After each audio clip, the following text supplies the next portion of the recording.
warahmatullahi wabarakatuh. Halo Sobat Ekonom semuanya, bertemu lagi bersama Podcast Alfat episode ketiga. Pada podcast kali ini, kita akan membahas materi terkait vintage peer-to-peer lending ataupun yang biasa kita kenal sebagai pinjaman online. Sebelumnya, perkenalkan nama saya Rahma selaku host pada podcast kali ini. Nah, pada podcast kali ini saya nggak bakal sendiri, tetapi di sini saya bakal ditemenin oleh narasumber kita yang spesial dan luar biasa banget, yakni Bapak Agus Setiawan Wibowo selaku Kepala Subbagian Pengawasan Industri Keuangan Non-Bank dan Edukasi Perlindungan Konsumen. Halo, Assalamualaikum Bapak. Waalaikumsalam warahmatullahi wabarakatuh. Bagaimana kabarnya hari ini Bapak? Alhamdulillah baik. Masya Allah banget. Narasumber kita pada hari ini sangat semangat sekali dan langsung saja. Baik Pak, di sini terkait tema pada podcast kita kali ini, yakni vintage peer-to-peer lending ataupun yang biasa kita kenal sebagai pinjaman online nih Pak. Benar. Nah, sedikit berbicara nih Pak, ataupun sebagai pembuka mengenai tema kita kali ini.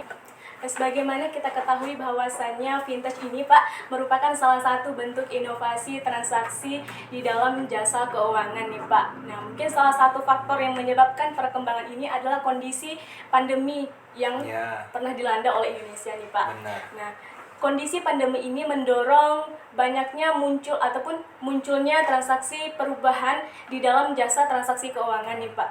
Nah, mungkin di sini Bapak bisa menjelaskan kepada sobat ekonom semua mengenai bagaimana sih Pak bentuk dari ekosistem transaksi digitalisasi ini dan apa aja nih yang diawasi pihak OJK ini Pak.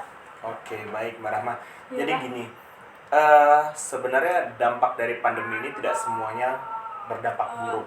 Jadi dampak positifnya khususnya di sektor jasa keuangan itu mendorong seluruh jasa keuangan untuk berinovasi, untuk menciptakan peluang, sehingga pandemi ini kan harusnya tidak mematikan sektor jasa keuangan. Jadi memicu mereka untuk berinovasi bagaimana caranya untuk memberikan akses keuangan pada masyarakat. Nah, di era pandemi ini ujung-ujungnya perbankan dan lainnya itu berinovasi untuk menciptakan di ekosistem digital atau ekosistem keuangan digital. Nah, kalau tadi kita berbicara terkait fintech itu adalah fintech peer-to-peer lending. P2P adalah salah satu bagian dari ekosistem keuangan digital. Sebenarnya yang namanya ekosistem keuangan digital itu sangat luas. Kalau kita berbicara ekosistem keuangan digital yang diawasi oleh OJK itu ada peer-to-peer lending atau pinjol seperti yang masyarakat saat ini kenal. Karena mungkin kenal selain dari manfaatnya mungkin dari permasalahan yang dihadapi juga oleh masyarakat sehingga pinjol terkenal. Kemudian ada juga yang namanya securities crowdfunding yang diawasi oleh OJK, dan satu lagi ada inovasi keuangan digital. Nah, selain yang diawasi oleh OJK ada juga ekosistem keuangan digital itu yang diawasi oleh Bank Indonesia. Nah, contoh yang saat ini sedang marak digunakan oleh masyarakat terkait electronic money atau electronic wallet atau dompet digital. Nah, sebagai contoh, misalnya yang diawasi oleh Bank Indonesia itu ada electronic money kalau produk perbankannya, kemudian ada yang namanya OVO, kemudian ada Dana, kemudian Shopee, kemudian yang lain yang memudahkan masyarakat untuk melakukan transaksi keuangan secara digital. Nah, kemudian selain OJK, selain Bank Indonesia, dari Kementerian Perdagangan juga memiliki, memiliki ekosistem keuangan digital. Saya juga yakin sebenarnya masyarakat sudah menggunakan ini, mungkin belum tahu bahwa ini adalah salah satu ekosistem keuangan digital. Contoh Shopee, Tokopedia, kemudian Bukalapak, benar. Semua jenis e-commerce sebenarnya adalah salah satu ekosistem keuangan digital. Ada juga dari koperasi, ada dari Bapepti. Bapepti ini kalau misalnya teman-teman sering trading kripto, nah sebenarnya itu juga adalah bagian dari ekosistem keuangan digital. Kemudian kalau misalnya berbicara terkait sosial, misalnya ada bencana, kemudian ada kemalangan, kemudian ada yang namanya kitabisa.com. Nah, itu juga adalah bagian dari ekosistem keuangan digital, di mana pemangkunya adalah Kementerian Sosial. Nah, itu beberapa ekosistem keuangan digital yang ada di Indonesia. Jadi seluruh ekosistem keuangan digital sebenarnya bukan hanya di bawah atau diatur oleh otoritas jasa keuangan. Jadi ada beberapa instansi lain yang menjadi pemangkunya seperti itu. Jadi mengenai vintage ini Pak, sedikit kita ini lebih berfokus kepada tema kita pada hari ini mengenai peer-to-peer lending Peer-to-peer lending. Biasa kita kenal sebagai pinjaman online ya Pak. Mungkin di sini nih Pak, sobat ekonom yang masih banyak penasaran nih Pak ataupun belum tahu nih apa sih yang dimaksud dengan pinjaman online ini. Nah mungkin di sini Bapak bisa menjelaskan kepada sobat ekonom di rumah nih ataupun semuanya mengenai konsep dari P2P ini Pak. Di sini mungkin Bapak bisa menjelaskan kepada sobat ekonom semuanya mengenai konsep dan tujuan dari vintage peer-to-peer lending ini Pak seperti apa? Oke, baik Rahma, mungkin juga buat teman-teman sobat ekonomi yang ada di rumah yang menyaksikan channel ini. Jadi sebenarnya peer-to-peer lending adalah lembaga intermediasi. Layaknya bank, mereka itu mempertemukan antara investor yang memiliki uang atau orang yang kelebihan uang dengan orang yang membutuhkan uang. Nah, namun perbedaannya dengan perbankan adalah mereka melalui platform digital. Ya, karena kan mereka adalah bagian dari ekosistem keuangan digital seperti itu. Nah, semangatnya sebenarnya pinjaman online ini untuk memfasilitasi nasabah-nasabah atau calon-calon debitur yang unbankable, dalam artian skala usahanya itu belum memenuhi untuk dikategorikan atau dibantu pembiayaannya oleh bank. Nah, namun dengan adanya peer-to-peer lending ini, mereka memiliki opsi atau pilihan lain untuk melakukan pinjaman untuk modal usaha. Makanya sebenarnya untuk peer-to-peer lending ini sebenarnya utamanya itu adalah untuk membantu sektor UMKM untuk memperoleh modal usaha sehingga mereka dapat menjalankan usahanya. Namun terkendala dalam pembiayaan melalui perbankan seperti itu. Nah, kemudian untuk investor dalam hal ini adalah orang yang memiliki uang. Karena peer-to-peer lending ini dia juga memberikan kesempatan bagi orang yang memiliki uang untuk berinvestasi. Nah, jadi orang yang memiliki uang ini kemudian melakukan investasi atau menyalurkan uang yang dimilikinya melalui peer-to-peer lending. Kemudian si peer-to-peer lending ini yang mempertemukan kepada calon peminjam seperti itu. Kemudian semangat lainnya adalah untuk memberantas rentenir. Karena ya sebenarnya rentenir ini keberadaannya cukup meresahkan di Indonesia. Suku bunga pinjaman yang dia berikan sangat besar. Cuman memang kelebihannya dibanding perbankan, mereka administrasi nggak ribet. Nah, peer-to-peer lending ini untuk menjawab itu. Administrasinya juga tidak ribet dan tidak susah, sehingga sangat besar peluang masyarakat kecil, khususnya sektor UMKM, untuk menambah modal melalui sektor peer-to-peer lending. Jadi tujuannya itu untuk membantu sektor UMKM. Iya, sebenarnya tujuannya tuh baik, bagus. Cuman memang terkait masalah yang saat ini sering diresahkan oleh masyarakat adalah ketidaksesuaian penggunaan sebenarnya. Kuncinya di itu. Karena memang apply-nya itu gampang, cara minjamnya gampang. Kemudian terjadi penyalahgunaan dana yang dipinjami oleh pinjaman online sehingga memang itu menyebabkan masalah yang terjadi pada masyarakat pada saat ini seperti itu. Baik Pak, lantas tadi kan sudah sedikit berbicara nih Pak tentang konsep dan tujuan. Nah kira-kira ini kita berlanjut kepada keefektifan nih Pak. Menurut Bapak nih efektif nggak vintage ini diterapkan di Indonesia Pak? Sedangkan mungkin masih banyak nih masyarakat yang memiliki persepsi bahwa vintage ini bukannya malah membawa kemanfaatan, tetapi ini malah membawa kemudaratan untuk masyarakat Pak. Oke, lebih banyak mudaratnya atau manfaatnya ya? Sebenarnya itu tergantung persepsi masyarakat. Kalau misalnya untuk masyarakat yang memang benar-benar membutuhkan dana untuk modal usaha, mungkin fintech adalah jawabannya. Nah, yang membawa mudarat adalah pertama, fintech ini ketentuan atau perundang-undangannya masih belum diatur di Indonesia, khususnya terkait pinjam-pinjam uang. Karena memang di Indonesia sendiri belum ada undang-undang yang mengatur atau melarang terkait orang meminjamkan uang kepada orang lain, atau misalnya perusahaan meminjamkan uang kepada perusahaan atau orang lain. Sehingga sebenarnya kalau misalnya pinjaman online yang ilegal itu sebenarnya ilegal dari sisi legalitas.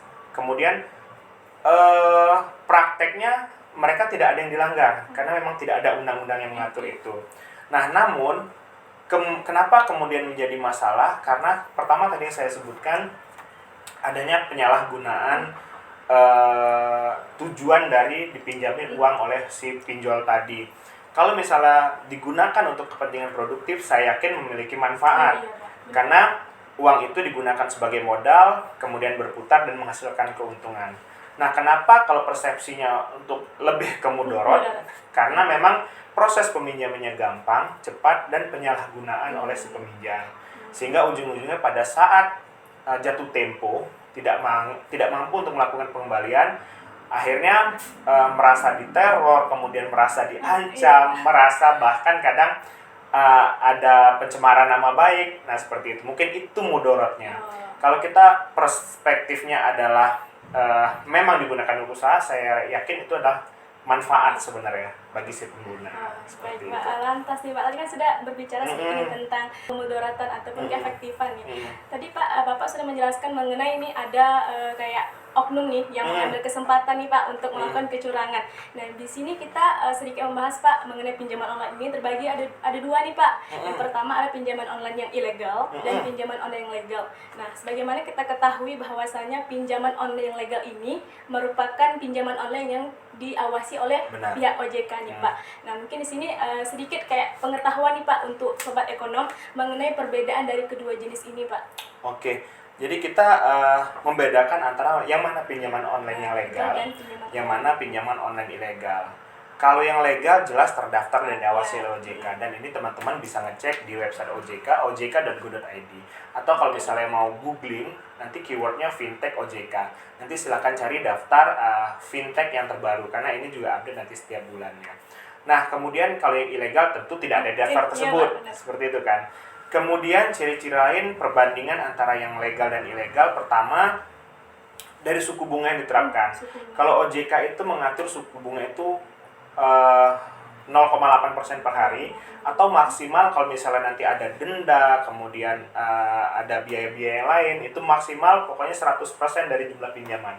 Misalnya dia minjam 2 juta, maksimal pokoknya pengembalian nanti 4 juta, seperti itu.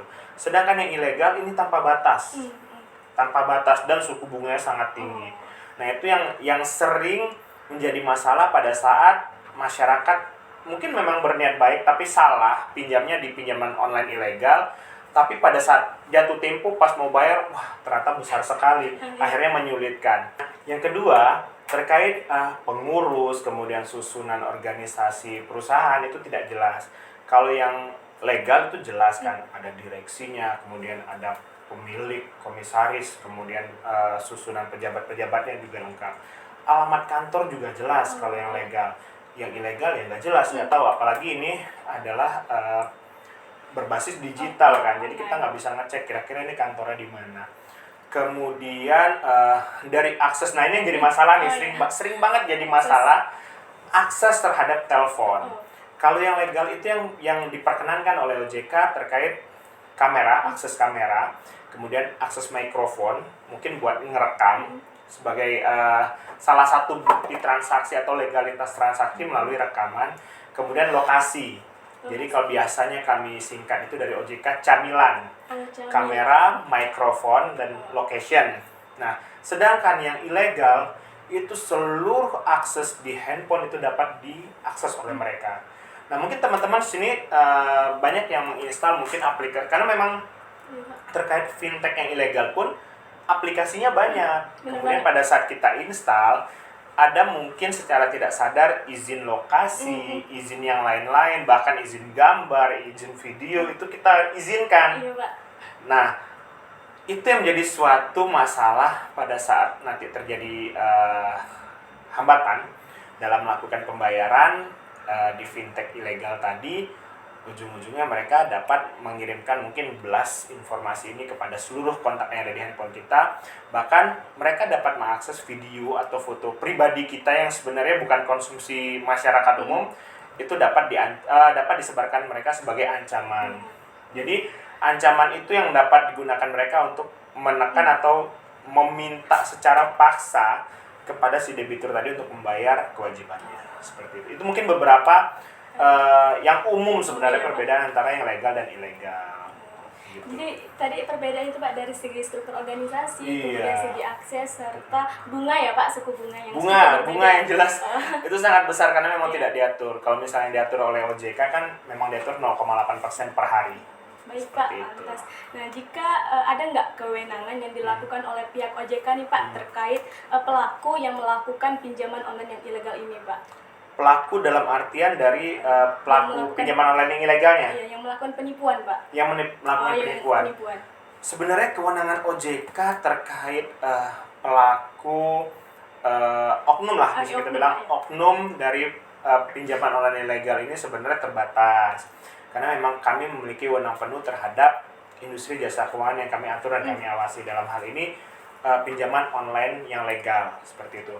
Nah, namun kami memiliki yang namanya tim Satgas Waspada Investasi yang keanggotanya selain OJK ada dari Bank Indonesia, ada Kemenkominfo, kemudian ada Kepolisian, Kementerian Perdagangan, Kementerian Koperasi, kemudian Kejaksaan yang memiliki tugas dan tanggung jawab masing-masing. Dalam hal ini OJK memiliki kewenangan untuk melakukan pencegahan. Jadi mungkin salah satunya sebagai sarana edukasi kami adalah melalui podcast ini nih, Rahma, Iya, sama Pak. sobat ekonom yang lain nih. Jadi kami berharap dengan adanya kegiatan edukasi yang masif kepada masyarakat memberikan perlindungan secara preventif sebenarnya. Jadi masyarakat juga lebih aware, lebih peduli terkait apa yang akan mereka lakukan, khususnya terkait keputusan apakah akan melakukan pinjaman secara online. Kalau misalnya keputusan itu diambil, harusnya mereka melakukan pinjaman online di pinjol legal nih yang dibawa OJK. Dan memang kebutuhannya seharusnya digunakan sebagai kebutuhan produktif, bukan konsumtif. Jadi kalau konsumtif sebenarnya udah salah, karena memang kebutuhan konsumtif kan nggak menghasilkan uang ya, malah menghasilkan ujung-ujungnya mudorot seperti yang tadi Rahma sampaikan. Nah, jadi memang kami menghimbau kepada masyarakat untuk lebih aware terkait hal-hal yang ujung-ujungnya berpotensi merugikan. Kemudian lebih banyak baca sebenarnya, karena memang yang namanya produk walaupun ilegal pun pasti ada persyaratan yang disampaikan oleh mereka dan itu seharusnya kita baca seperti itu. Nah, jadi kewenangan, kalau berbicara kewenangan OJK sebenarnya ya kita tidak bisa menindak, cuman kita bisa menghimbau masyarakat kalaupun memang perlu sekali modal dari pinjaman online, pinjamlah di pinjaman online yang legal dan terdaftar di OJK, seperti itu. Oh, baik, Pak. Jadi podcast kita kali ini salah satu upaya ya, Pak. Iya, benar, sebenarnya tindakan OJK. upaya untuk edukasi sebenarnya iya. kepada masyarakat. Ya, semoga nanti penontonnya banyak sehingga masyarakat lebih teredukasi lagi, khususnya terkait pinjaman online seperti itu, Rahma. Iya, Pak. Lantas nih, Pak, tadi kan Bapak udah menjelaskan nih mengenai vintage nanti. Tadi ada kemudian kita sedikit membahas mengenai upaya nih, Pak. Benar. Ada nggak upaya yang dilakukan oleh pihak OJK, Pak, untuk melindungi konsumen, Pak, agar tidak terjebak yang dinamakan sebagai pinjaman online yang ilegal ini, Pak? Oke. Nah, kalau perlindungan konsumen terkait debitur dari pinjaman online ilegal. Nah, kalau perlindungan kami hanya sebatas preventif nih, Rama. Sayangnya seperti itu. Karena memang kewenangannya itu tidak diatur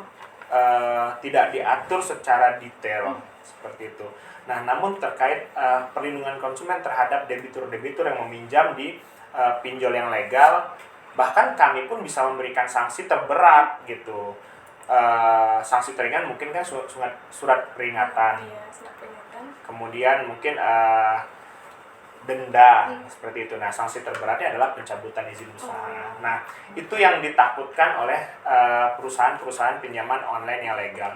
Nah, tapi kalau misalnya kita berbicara pinjaman online yang ilegal, ya karena mereka tidak terdaftar di OJK, mereka tidak diawasi oleh OJK, ya kami pun tidak memiliki kewenangan untuk cabut izin usaha.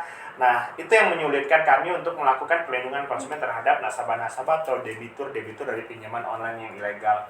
Nah, tapi usaha kami juga tidak sepasrah itu gitu, tapi melalui tim Satgas Waspada Investasi yang tadi saya sebutkan, kami bisa menindaknya. Contoh, kalau misalnya proses marketing mereka melalui web based atau aplikasi, kita bisa berkoordinasi dengan Kemenkominfo untuk di-ban atau ditutup websitenya terkait website pinjaman online yang tadi merugikan masyarakat. Atau aplikasinya di Android, misalnya platform Android atau misalnya di Apple Store, itu bisa dicabut oleh Kemenkominfo. Nah, cuman kalau misalnya terkait masyarakat yang sudah terlanjur dirugikan melalui tim Satgas Waspada Investasi tadi, kita juga mengakomodasi bagi pihak yang berwajib, dalam hal ini kepolisian, untuk menindaklanjuti seperti itu. Mungkin kita memberikan informasi-informasi Di setiap daerah juga memiliki sekretariat waspada investasi. Kalau kita berbicara Jambi, ada di kantor OJK Jambi. Jadi masyarakat sebenarnya bisa melapor ke OJK Provinsi Jambi, kemudian dari OJK Jambi akan memfasilitasi pengaduan tersebut, baik itu melalui portal perlindungan konsumen yang dimiliki OJK, yaitu aplikasi portal perlindungan konsumen, atau kami akan menghubungkan ke kepolisian terdekat. Dalam hal ini Polda Jambi, seperti itu. Jadi upayanya Pak itu kita lebih preventif sih sebenarnya kalau kita berbicara terkait kewenangan OJK. Cuman kita perluas dengan yang namanya tim Satgas Waspada Investasi. Baik Pak, kita lanjutkan ke pertanyaan selanjutnya Pak. Pertanyaan ini berasal dari Q&A yang telah dilakukan oleh Instagram Kasih Alfat nih Pak. Nah, sebelum kami melakukan podcast kali ini, kami telah membuka sejenis Q&A di Instagram Kasih Alfat nih Pak. Nah, ternyata nih masih banyak nih sobat ekonom yang masih penasaran nih Pak, ataupun merasa tertarik dengan materi kita pada hari ini. Nah, di sini kami telah memilih 3 pertanyaan terbaik nih Pak. Nah, pertanyaan pertama itu atas nama Meliani Rusnyanti _01. Nah, pertanyaannya ini adalah sejauh mana sih dampak baik dari peer-to-peer lending ataupun P2P ini Pak untuk UMKM di Indonesia? Oke. Berbicara dampak baik P2P lending ya berarti Rahma ya. Oke. P2P lending sebenarnya berdampak sangat baik dan tentu signifikan bagi sektor UMKM. Terutama P2P lending ini bisa menjawab kebutuhan sektor UMKM yang mungkin dengan skala usaha sangat kecil untuk mengakses permodalan, karena memang tidak dapat dipungkiri yang namanya permodalan adalah salah satu hal yang penting bagi keberlangsungan usaha UMKM. Nah, di era pandemi ini pun itu adalah salah satu alternatif sebenarnya, karena banyak masyarakat yang dilarang untuk berpergian keluar rumah, kemudian perbankan juga memiliki akses yang terbatas, kemudian dari sektor usaha pun terbatas. Nah, dengan adanya peer-to-peer lending ini mereka bisa bisa mengakses pinjaman melalui aplikasi atau web base lebih mudah gitu, lebih mudah dijangkau, sehingga ini dapat mendorong atau keberlangsungan sektor usaha yang mereka jalani seperti itu. Jadi berkaitan ke permodalan ya Pak? Benar, modal seperti itu. Baik Pak, kita lanjutkan ke pertanyaan selanjutnya, yaitu atas nama Yan_official2 nih Pak. Nah, pertanyaannya ini adalah bagaimana sih peran fintech bagi pelaku pedagang dan jasa nih Pak? Oke. Saya menambahkan mungkin dari jawaban yang sebelumnya ya. Selain permodalan sebenarnya bagi sektor jasa keuangan lain, kemudian bagi investor pun sebenarnya ini adalah salah satu alternatif solusi kepada investor untuk mendapatkan penghasilan lebih. Karena beberapa investor yang mungkin hanya menyimpan di perbankan dalam bentuk tabungan atau deposito, kemudian mereka menginvestasikan ini di peer-to-peer lending, itu akan mendapat penghasilan yang lebih besar dibandingkan dengan sektor perbankan. Nah, kemudian bagi pelaku UMKM pun tadi adalah alternatif permodalan kan, alternatif permodalan. Kemudian ini juga dapat mendukung untuk sektor UMKM yang unbankable sebenarnya. Sebenarnya tujuan utama ini kan untuk memfasilitasi permodalan bagi UMKM yang unbankable. Jadi unbankable itu kan maksudnya belum memiliki akses terhadap sektor perbankan. Walaupun sebenarnya dari sektor perbankan itu sudah memiliki produk yang sangat murah, kredit yang sangat murah yang didukung oleh pemerintah, yaitu kredit usaha rakyat. Namun untuk beberapa sektor ini belum bisa diakses karena syarat KUR sendiri adalah telah memiliki usaha minimal 6 bulan. Nah, untuk pelaku-pelaku usaha yang baru, kemudian permodalannya dari mana? Ya, jawabannya adalah fintech peer-to-peer lending, seperti itu. Jadi gitu ya Pak ya. Benar. Kemudian kita lanjutkan ke pertanyaan selanjutnya, dan atas nama Faridatul Islami nih Pak. Atas pertanyaan itu, mahasiswa yang ingin membuka usaha, apakah bisa menggunakan fintech ini, dan kayak gimana sih caranya? Nah, mungkin lebih ke iya nih benar, ini tadi kan sempat kita bahas tuh. Mungkin sobat ekonom yang mahasiswa lah, tentu sudah memiliki mungkin rencana-rencana terkait bisnis. Kalau mahasiswa kan biasanya bisnisnya baru mulai kan. Kalau misalnya ternyata bisnisnya berjalan, tentu rintisan mungkin dari keluarga, kemudian mungkin dari kakak, dari orang tua, seperti itu.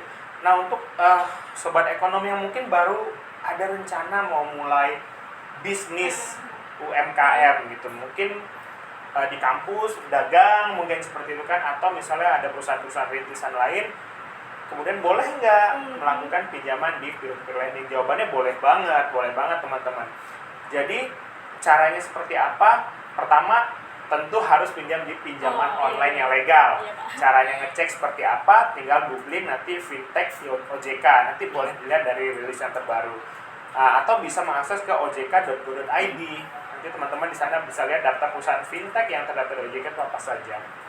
Nah, kemudian silakan install aplikasi. Kalau misalnya basisnya adalah aplikasi Android misalnya atau Apple Store, atau kalau basisnya adalah website, berarti nanti teman-teman bisa mengakses ke web yang tersedia di daftar yang tadi disediakan oleh OJK, seperti itu. Kemudian nanti tinggal dilengkapi syarat-syarat yang menurut saya sangat mudah. Yang paling penting adalah KTP dan foto diri, seperti itu. Kemudian nanti mungkin ada kolom-kolom yang harus diisi. Verifikasinya pun gampang, biasanya mereka melakukan via video call, seperti itu. Jadi memang tidak harus langsung bertatap muka, kita di rumah pun bisa untuk melakukan pengajuan pinjaman melalui fintech peer-to-peer lending.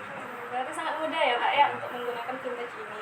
Nah baik Pak, itulah tadi pertanyaan terakhir Pak pada podcast kali ini. Sebelumnya saya ucapkan terima kasih kepada Bapak Agus yang telah menjawab dan memberikan waktunya untuk mengikuti podcast kali ini. Nah sebelumnya nih Pak, mungkin ada nih pesan-pesan untuk Sobat Ekonom yang telah menyaksikan podcast kali ini Pak terkait dengan materi kita pada hari ini. Oke, baik. Buat seluruh Sobat Ekonom yang menyaksikan channel ini, khususnya terkait podcast kita kali ini ya Rahma ya. Jadi kami berharap, saya mungkin berbicara mewakili OJK, berharap bagi masyarakat yang memang benar-benar perlu untuk mengakses pembiayaan melalui peer-to-peer lending, gunakanlah dengan bijak. Pertama, gunakan untuk keperluan produktif. Jangan gunakan pinjaman atau permodalan dari peer-to-peer lending ini untuk keperluan konsumtif. Misalnya mungkin untuk ganti handphone baru, karena memang sekarang kan banyak orang-orang yang lebih ke arah gengsi daripada ke arah fungsi, seperti itu kan. Jadi mungkin untuk hal-hal yang produktif, karena memang itu menghasilkan. Kedua, hindari pinjaman online ilegal, karena memang pinjaman online ilegal tersebut lebih banyak mudaratnya seperti yang Rama sampaikan daripada manfaatnya. Kemudian apabila sudah terlanjur pinjam di pinjaman online ilegal, segera lunasi. Jangan sampai telah lewat jatuh tempo, kemudian muncullah resiko-resiko yang disampaikan oleh pinjaman online yang ilegal tadi. Misalnya pencemaran nama baik, kemudian ancaman, atau hal-hal yang tidak menyenangkan lainnya. Dan yang terakhir, kami mohon juga kepada seluruh Sobat Ekonomi yang menyaksikan channel ini menjadi agen literasi keuangan kami. Dalam artian, teman-teman juga ikut berpartisipasi melakukan edukasi kepada masyarakat, khususnya yang ada di Kota Jambi, atau misalnya lingkup kampus nih, dari teman-teman KSEI, Alfat, Universitas Islam Negeri Jambi. Nah, kemudian agar masyarakat ini terhindar dari praktek-praktek atau menjadi korban dari pinjaman online yang ilegal tadi. Mungkin itu pesan dari kami nih Rahma. Semoga nanti sobat ekonom yang menyaksikan channel ini membantu menyebarluaskan informasi terkait peer-to-peer lending. Sebenarnya hal ini tidak kami larang karena justru ini baik. Namun ada kesalahan-kesalahan yang dilakukan oleh debitur pinjaman online ini, itu yang menyebabkan akhirnya menjadikan suatu masalah seperti itu. Baik Pak, terima kasih atas pesan-pesannya Sama-sama. Pak. Semoga dapat memotivasi sobat ekonomi di rumah. Amin. Khususnya saya sendiri nih Pak, sebagai Iya. mahasiswa. Iya benar. Nah, di sini saya juga sedikit berpesan nih kepada teman-teman semua ataupun sobat ekonomi mengenai materi kita pada hari ini. Nah, di sini saya berpesan kepada sobat ekonom untuk selalu membantu pihak-pihak lembaga seperti yang Bapak katakan tadi menjadi literasi keuangan digital. Nah, mungkin sehingga dengan melakukan hal tersebut dapat membantu lembaga-lembaga dalam mengembangkan sesuatu ataupun hal yang dapat mengakibatkan Indonesia akan bebas terhadap perilaku kecurangan seperti pinjaman online yang ilegal ini, sehingga masyarakat akan hidup damai, sejahtera dan bahagia selalu. Amin ya rabbal alamin. Baik Pak, mungkin cukup sampai di sini podcast kita kali ini. Saya Rahma dan Bapak Agus pamit undur diri, dan saya ucapkan terima kasih Pak kepada pihak otoritas jasa keuangan nih yang telah menyempatkan waktunya untuk melakukan kerjasama Pak pada podcast kali ini bersama Kasih Alfat Universitas Islam Negeri Sultan Toha Saifuddin Jambi. Nah, Di sini saya juga berterima kasih kepada sponsor podcast kita kali ini, Pak, yaitu sebuah studio foto di Jambi, yakni Summer Shine Studio Lab. Nah, terima kasih semuanya dan saya akhiri. Wassalamualaikum warahmatullahi wabarakatuh. Nah, mungkin cukup sampai di sini podcast kita kali ini, Pak. Saya ucapkan terima kasih kepada Bapak dan pihak OJK yang telah menyempatkan waktunya, Pak, untuk melakukan podcast kali ini dan kerjasama terkait dengan materi kita pada kelas Alfat UIN SS Jambi ini, Pak. Nah, kemudian di sini saya juga berterima kasih kepada sponsor podcast kita kali ini, yakni sebuah studio foto Jambi, yakni Summer Shine Studio Lab. Nah, kemudian untuk ketiga penanya yang terpilih tadi, mohon untuk datang ke Otoritas Jasa Keuangan untuk mengambil dopres ya, Pak ya.